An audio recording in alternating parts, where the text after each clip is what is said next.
Hi everyone, welcome back to my channel. Today I would like to talk to you about one of the books that was in my TBR this month, and this is The Night House by Nesbo. I just finished reading this book, and this is my first Nesbo read that I've done, and I liked it. It's a horror novel, but it's weird because this novel is a story within a story within a story.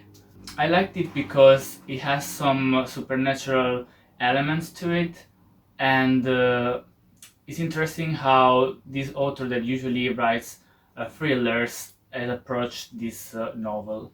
This book talks about Richard, a teenager that has lost his parents in a fire and is going to live with a foster family in a city called Valentine. In here, everyone thinks that he's a troublemaker, and so people stay away from him.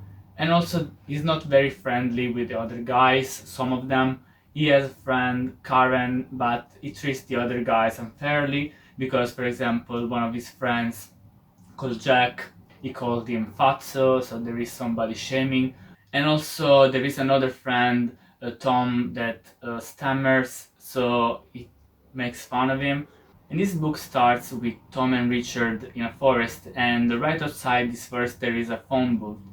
And Richard asks Tom to make a prank call, calling the name of Imo Johansson.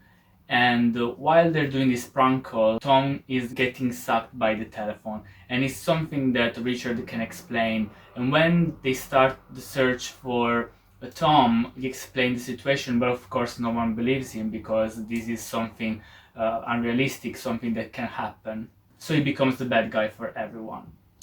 Then when he starts looking into the matter, another guy disappears while Richard is present, that is his friend Jack, that turns into a Magicadas while Richard is bullying him.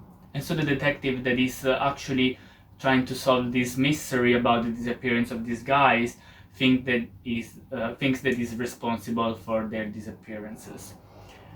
And weird things start to happen. Eventually, Richard goes into a sort of asylum where he meets two more guys that are twins, and he plans an escape with them, trying to save his friend Karen, that is supposed to be the next victim of Imo Johansson, that is this guy that they were using to prank call people, but that is actually a dark presence throughout the book. In the forest, there is this house that is called the Night House, where Imo Johansson used to live, and this was a dark presence that made a lot of trouble in the past in this town, and they don't know what happened to Imo eventually. They just know that he disappeared. Eventually, people start believing what's happening to Richard because they actually witness these supernatural things. I may do some spoilers here, but I'll try not to. But if I do, I'm sorry. I'm telling you right now. So this book is divided in 3 parts. The first one is where we see the story of Richard when he's a teenager and when he's dealing with all these supernatural occurrences that are happening to him.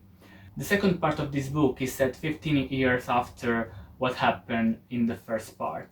So Richard is now an author, and everything that we see in the first part is basically his novel. While he's going back to Valentine for a school reunion, something weird starts to happen, and he realizes that what he wrote in the book is actually true. Then there is the third part of this book, and this one is set in the asylum where he was supposed to be in the first part. So these 3 parts are connected to each other, but I think that this book would have been better if it was just the first part, because the second part doesn't really add much to the story. I just think that it's just gory without adding any interesting plot to the story. It actually doesn't make any sense to me. The third part, and this is the spoiler that I'm giving you, so if you want to, you can stop right now. The third part shows us that everything that happened in the first and second part is actually a figment of the imagination of Richard that is actually in an asylum. And I think this spoiled a little bit this book because the first part was really interesting, and you couldn't really explain what was happening. Also, one thing that disappointed me a little bit about this book is that we don't have an actual background story for Imo Johnson. We know some facts about him, but we don't know how he became this supernatural presence, because of course it was a figment of Richard's imagination, but at the same time I thought it would have been more interesting to know more about his story, his background, and what led him to become what he is now, this dark presence that is almost demonic in a way. And this is probably the most interesting part of this book, because we see how he is able to turn a Richard reality into a nightmare. So this book is good, despite the second part didn't really please me while I was reading it. It was just gory and didn't add anything to the story.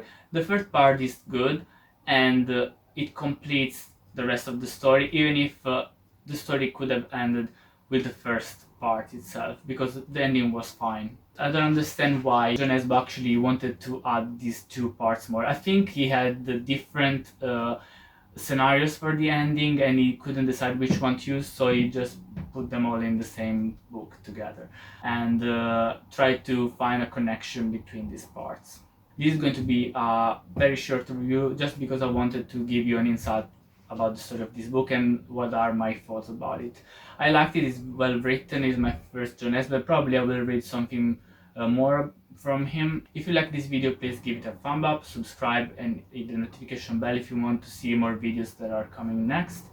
And I hope you enjoyed this video. I'll see you in the next one. Thanks for watching. Bye.